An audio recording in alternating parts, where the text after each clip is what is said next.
I am speaking today with Dr. Kenann McKenzie Defranza. Dr. McKenzie has recently been elected president of the North Shore branch of the NAACP after helping to found the branch in 2020 and serving as vice president. Dr. McKenzie has a bachelor's degree in Africana Studies from Cornell University, a master's degree in Social Foundations of Education from the University of Virginia, and a doctoral degree in Politics and Education from Teachers College, Columbia University. Dr. McKenzie has served as director of the Boston University Wheelock Aspire Institute. Today, she is the director of the Generous Listening and Dialogue Center at Tisch College of Civic Life at Tufts University. Dr. McKenzie also serves on the Beverly, Massachusetts School Committee. In 2022, she was recognized with the Heroine Award by the Commonwealth of Massachusetts Commission on the Status of Women. Hi, Dr. McKenzie. Thanks for being here. Hi, and thank you for that gracious introduction. Oh, easy to say. So from that resume, could you share with us some personal highlights? Sure. I really love the things you mentioned, but one of the things that does not often come up in my introductions is because it's been a while. It's been about a decade. But I think my most formative professional experience was my time in Washington, D.C.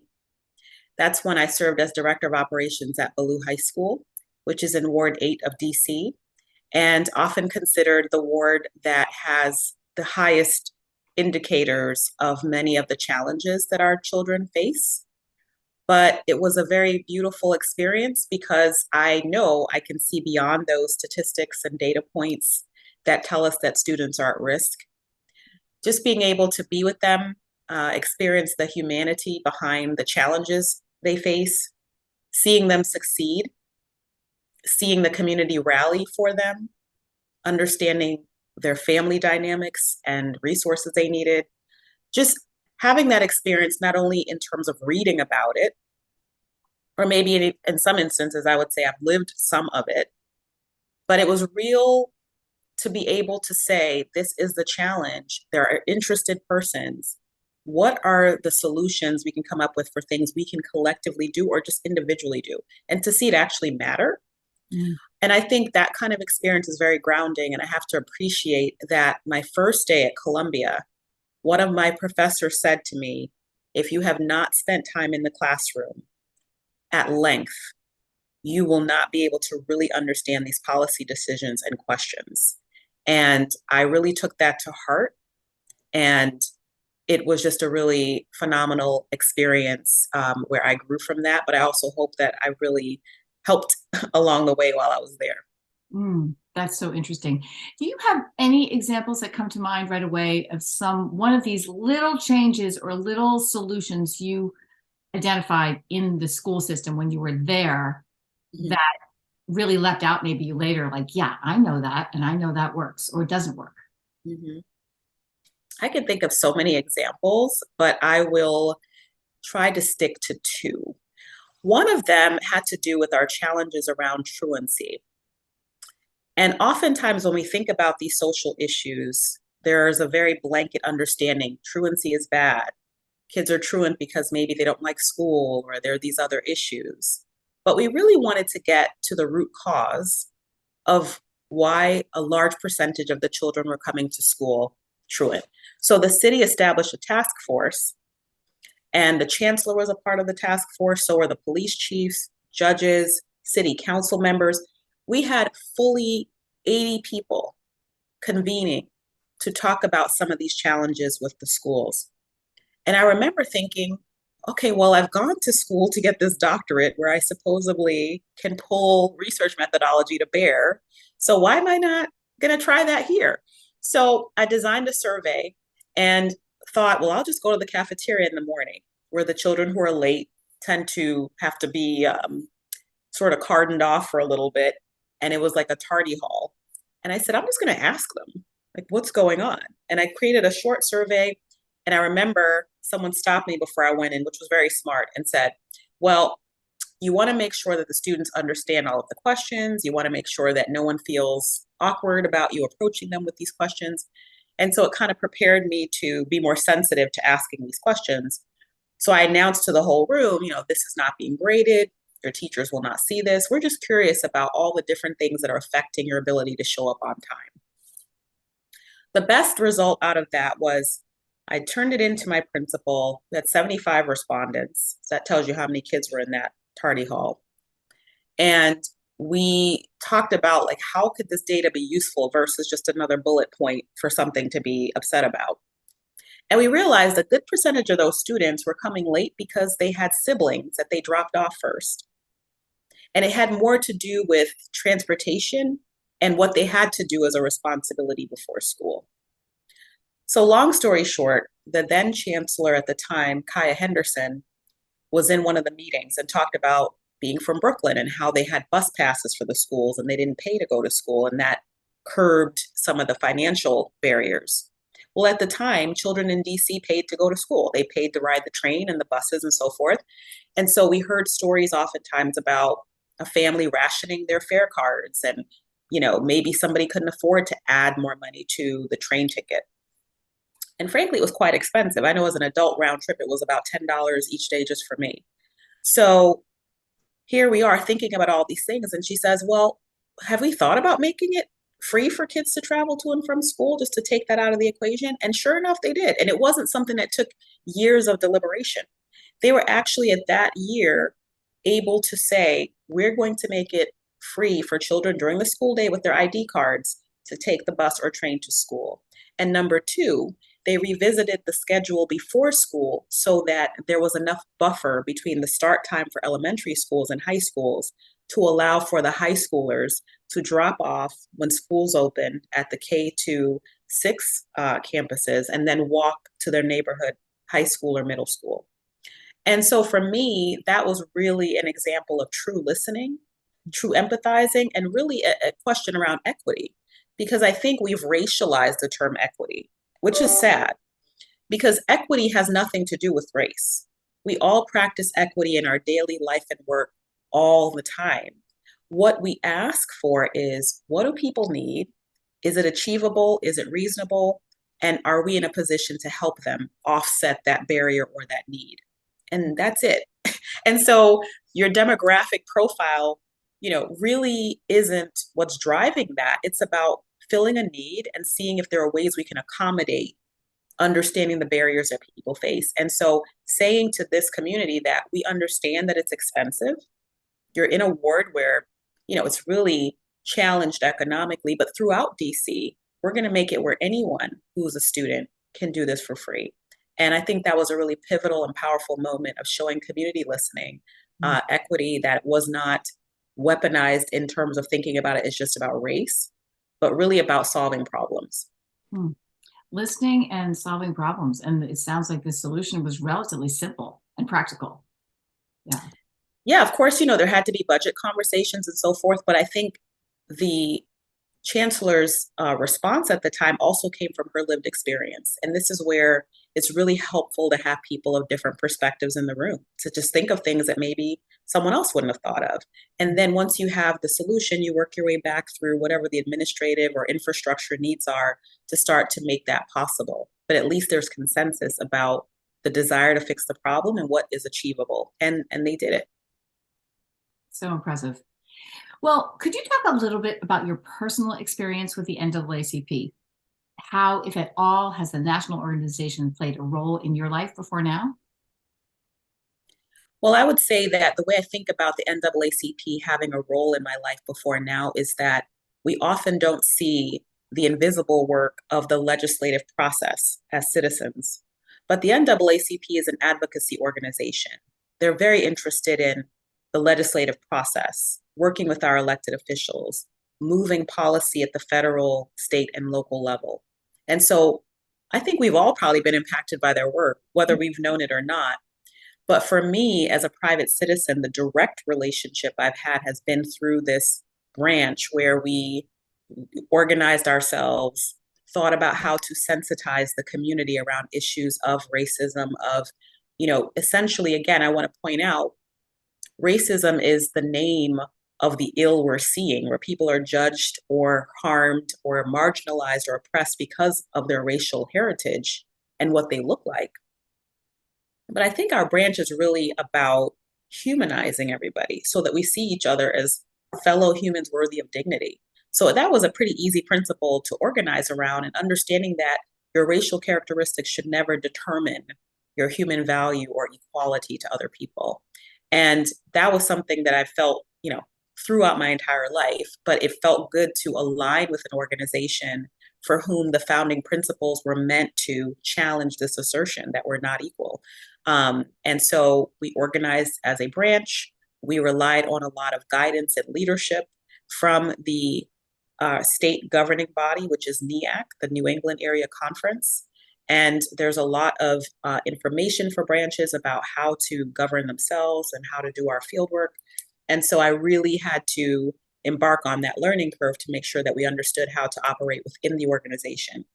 But that was my formal introduction to it. But I believe, again, like historically, we've all benefited from that work. Mm.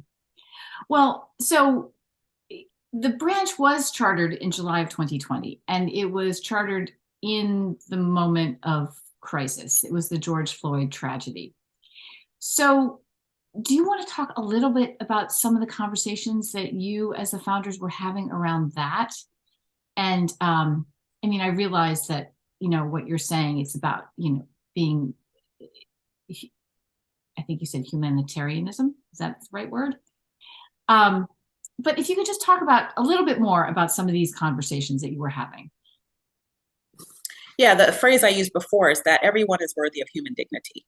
Mm. And part of the concern is that oftentimes when we have racial violence perpetuated against people of African descent, Black people, that there is this desire to find a way to justify it or question their humanity, question whether they were deserving of the violence or not, question whether or not they essentially incited the violence against them. Even with the availability of footage and data and video that might contradict any concern that they brought it upon themselves. And so this is where that narrative about sort of a group being guilty until proven innocent starts to affect our justice and our lens around who deserves to be treated how. And so that is what I mean by really honoring the idea that everyone is worthy of human dignity. And if there are groups that are accorded that differently, particularly in this case, as we're talking about based on racial identity, we want to dismantle that. And so we didn't want the community to focus on just a single act, although unfortunately by that point we had preceding names that were so familiar leading up to it, whether it was Trayvon, we can go all the way back to Rodney King even, where we saw these very visceral images. We wanted them to be activated, but to understand that these underlying beliefs about there being a group of people who are guilty until proven innocent, who are deserving of violence and who should be, manhandled, who shouldn't be trusted, that needed to also be upended. And that isn't the kind of thing that you do once. You do that through ongoing action, reflection, and looking to take action in your community so that if there are places where you perpetuate that myth, that you yourself start to dismantle and question those types of things. So we knew that the work was in response to this, but that it had to be ongoing. And that for some of our branch members, frankly, it would have been some of the first times that they had really dealt head on with a racial incident that truly disturbed them and felt like they wanted to actually do something concrete about it. And we were open to all of those people, regardless of where they were on that spectrum of activism. But we knew it would also mean engaging them around the things that they might not know and the things they would want to learn. Tell us about the organization of the branch. So you're doing a lot with education in the community too, right? I just saw that you're setting up a committee on housing, history. Do you want to talk about that, how it's organized? Sure. So we do take our lead from the national organization in terms of the federal priorities so that we can try to mirror at the local level the types of priorities we need to have. And so there are standing committees we are, wanting to make sure we have in operation as our branch. Education is a priority, housing, And the History Committee is something that we felt uniquely was necessary, particularly on the North Shore, where we feel like that history is often not understood or hidden. And that we wanted to ensure that the history of Black people, formerly enslaved people, freed people, was not forgotten and also was a part of the full history within the North Shore and beyond. We also have a criminal justice committee, which is really inclined to think about ways to work with law enforcement, ways to really understand how to make sure that the ways that laws are enforced or that the ways that we define justice is enforced is done in a way that is equitable and fair. We also want to disrupt anything that leads our young people into prison prematurely and wrongfully. And this is where we look at our education system to ensure that anything that creates a pipeline by, not providing access and opportunity, anything that over polices and over disciplines children differently because of their race, we want to know about that and we want to make sure we correct that.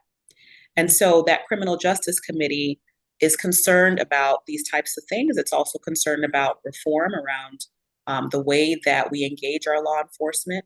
We see law enforcement as partners, they're neighbors in the community, just like we are.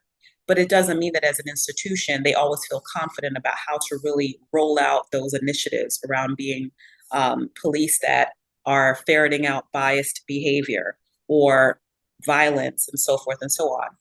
We believe our police chiefs locally want to do the right thing.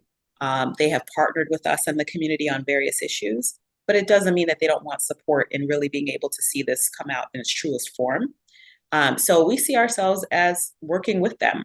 So with these different committees that we have, we're trying to make sure that we are thinking about these issues in ways that are specific, but ultimately, even with our communications committee, we want to make sure that there's a holistic approach to our engagement in the community. And it also gives our branch members a place to have their expertise really shine and to dig into a particular area. So our history committee, which recently launched, had well over 25 people on the call, many of them local historians, museum curators. I mean, it was such excitement on the call and such rich information that they're ready to share with the public. So we're really excited about that. And essentially, these are just buckets of policy areas, but they all contribute to the whole. Mm. Yeah, I was excited by that history committee too. I thought that was a wonderful way to start, like, pressing in, not pressing, but for the community to be able to receive information and share information with you, and for us all to begin to learn, more. That was wonderful. You will be the president for 2 years. So what are your visions for what would you like to achieve in these 2 years, Dr. McKenzie? Mm-hmm. Well, I think we have some priorities as a branch, as I laid out, that are based on committees, but I think there's also a need to really operationalize the vision we have to build this community of individuals who are not only resources to each other, but to move away from anything performative. We don't want to be talking about integration and how we believe that, people shouldn't be judged by their race, but then we really don't interact with each other. We don't know each other. And so in addition to those higher level policy priorities and implementation priorities, we're also wanting to amplify the role of the need to really integrate our economic systems. One example is we know that minority-owned businesses have historically been denied the same kind of access and funding and opportunities as some other businesses. And not because we're saying that, there has been intention by people who today might be aware of that, but centuries and then decades of a particular kind of exclusion continues to have its impact. And so we want to make sure that when we're, for example, having events, we make sure we make the effort to find vendors who can bring that diversity to our landscape. So if we want to look for vendors of color and make sure that they know we're interested in their work and we want to have our neighbors know about them, that's a small act, but really important to this movement of addressing these historic economic disadvantages. We want to make sure that in our branch, we actually interact with each other and not just see each other as allies that are working alongside each other, but that our kids play together, that we think it's natural and comfortable to move through each other's neighborhoods. That's also important because we do have a pretty segregated end of the North Shore, and then it gets more diverse and integrated as you get lower in. But we know that this kind of lack of familiarity is what can lead to, ignorance and judging and bias and confusion. So these are really smaller steps we can take while we're building out this larger vision to really help our branch make a mark when it comes to being a resource for understanding how these areas are impacted by any kinds of discrimination, whether that's education, housing, criminal justice, and in fact, history. History is something that has been impacted by discrimination because we can look at whose stories are told, whose stories are left out. And sometimes I get the question about like, well, why do we still need Black History Month? And why do we do all these things? I am all for us not needing any of those labels at some point. But what I do understand is that Black history is American history. And if it's taught as a part of the whole, there's no need for us to make a distinction. And so the real goal is helping this history committee as a new entity help us all to appreciate that. Hmm.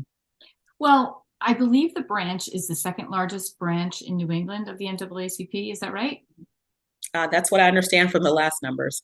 Okay, so tell us about membership. I am a member, and Thank you.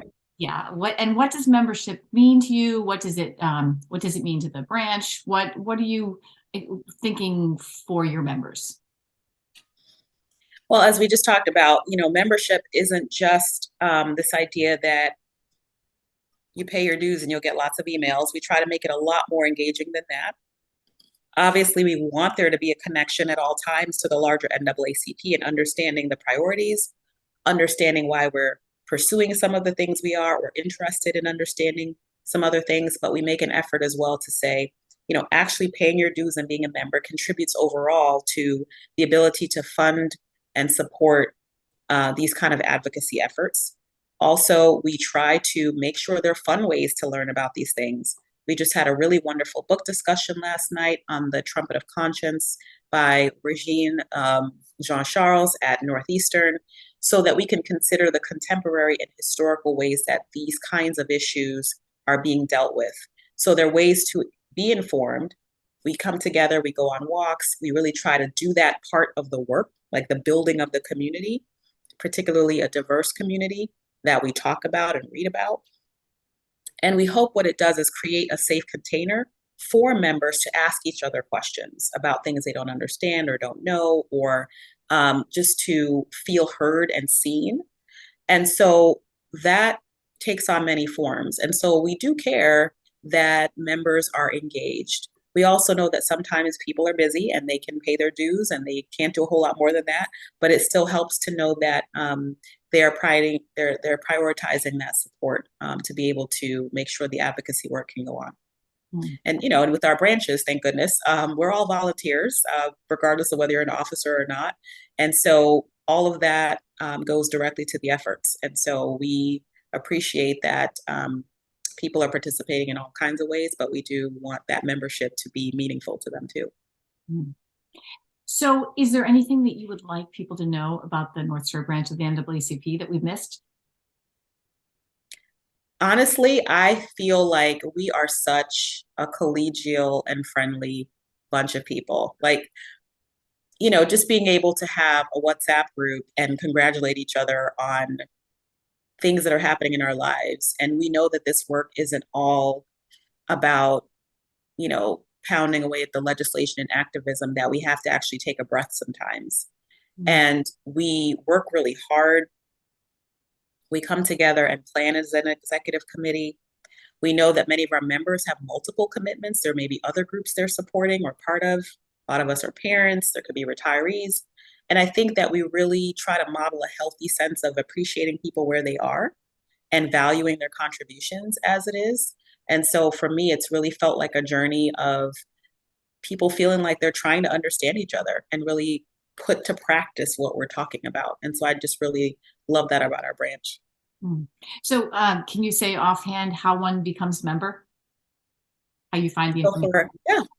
So for our branch, we do have a website. We encourage you to go directly to our website, and it's North Shore NAACPMA.org, and you can just click on a button right there. We also have a banner that we'll use whenever we table somewhere. It has a QR code. You just scan it and you can join that way too. So we made it pretty easy. We're very up to date on our tech abilities. So there's a pretty easy way to connect with us. We also have a Facebook page, and that one is for the public, where you can go and see our upcoming events, and you can also get the link to our website.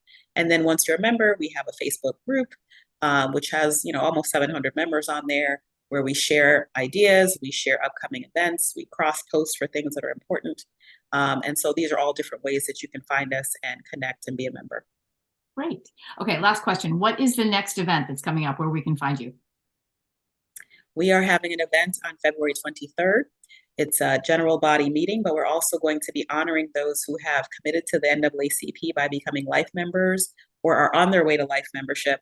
And the reason we did that is because, it is a commitment, but also, this idea of being a life member means that you can pay one fee and you're done with your membership dues for every year. So it's kind of a cost saving and economic model too that we want to encourage people to think about. You pay a certain amount, and then after that's met, you're done.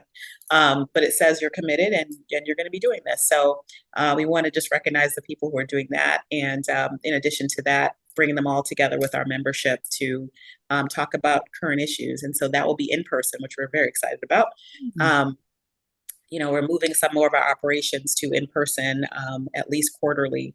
We do have a large group, so we have to think about when we come together, like remaining, in a space where everybody feels comfortable and safe, and at the same time being able to put names to faces and really build that community in person. Great. Well, thank you so much for all you're doing and for meeting with me today. I think it was a really important conversation. Thank you. Yes, and thank you for having me. Yeah.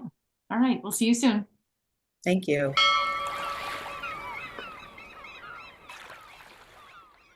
Interested in a sponsorship? Email sponsor@1623studios.org to learn more.